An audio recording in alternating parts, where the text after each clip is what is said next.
Senator Thompson, good morning. Good to see you. Good morning. Good to see you. Mike Huckabee won in Iowa largely because he got a good vote from social conservatives, a group that you have been actively courting in this campaign. And yet, watching that debate last night, you and your colleagues, it seemed like Mitt Romney was the guy you were going after. Is Mitt Romney the one to beat on the Republican side, in your view? No, not necessarily at all. You go with the questions that are asked. You know, I got a habit of trying to answer the question that's brought up. And when somebody states a position that I think is I disagree with or misstates a position, you know, I join in and express my view. That's all that was happening there.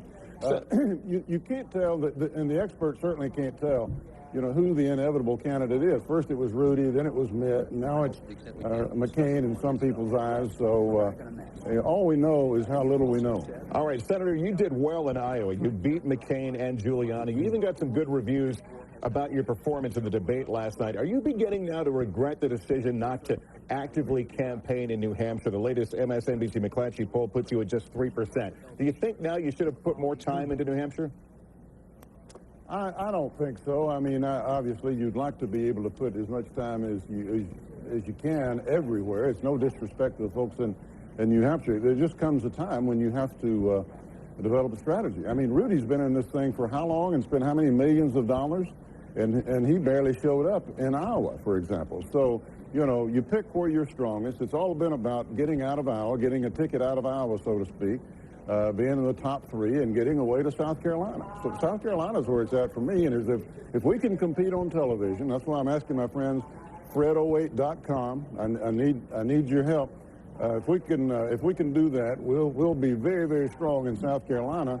And in all those southern and western states that'll be coming after that. Right, you've got a southern strategy, but even in South Carolina, where you have been actively pushing, you're right now polling in third place. How do you plan to wrestle those Christian conservatives away from Huckabee? As I said, they came out for Iowa. They're strong in South Carolina. Many of my opponents in South Carolina have spent millions and millions of dollars that I've not answered. So that's a skewed situation down there right now as far as those polls are concerned. It's been up and down. I've been leading South Carolina. I've been second, third, and back again. So that means nothing right now. We go down there for the next couple of weeks. At the end of the day, people are going to decide. Do they want to support the Reagan coalition and what we believed in then and what we did then in order to achieve success not only for a party but for a country? Or do they want to go to a new brand of Republican politics? Right. That's going to be the fundamental decision. And, Senator, as we saw on the Democratic side, Iowa became kind of a viability test. We saw some of the lower-tier candidates drop out after seeing the results in Iowa. What is your gut check right now in terms of your own viability? Will it be South Carolina? Will it be Super Tuesday? Not going to engage in that, you know, further beating the process issue to death. We're talking about the future of the country here and the fact that our worst enemies are trying to get their hands on nuclear weapons and we're bankrupting the next generation. Those are the things I'm talking about. The rest is all speculation, and I don't engage it. It's a fair point you made. You don't engage in it, but you were the victim of some rumors on this subject of your viability and questions about whether you would drop out. How much did that hurt you? Well, let's think.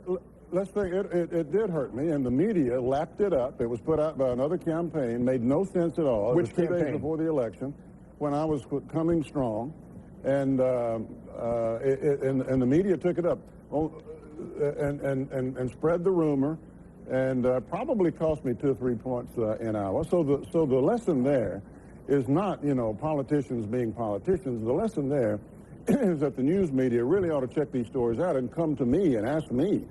And take my word for it. Senator, fair shot against the news media, but what candidate were you mentioning that put that out there? I'm not going to. I owe you nothing, frankly, in that regard, and I'm not going to say any more about it right now. Fair enough. We'll end the conversation there. Senator Thompson, good of you to be with us. Thanks so much.